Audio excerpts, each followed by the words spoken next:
I knew pretty much what everybody else knows about this young woman, which is to say very little. All I knew was that she beheaded John the Baptist, but couldn't really figure out from the story of Oscar why she did that and her reasons. It was this mysterious figure that did what she did.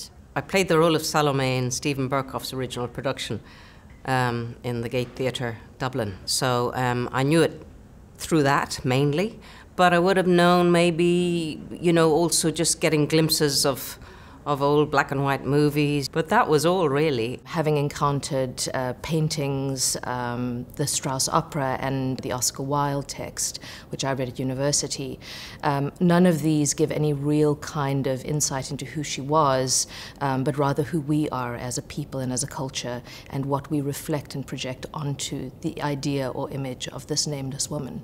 Salomé is essentially a metaphor of the land. The land is her.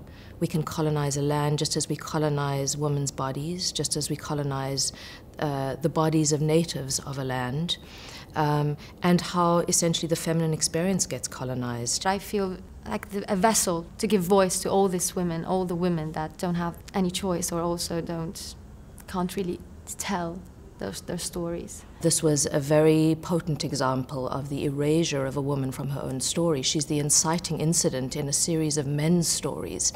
But what she did changed the world as we know it. And my interest was to place her back at the center of her own story.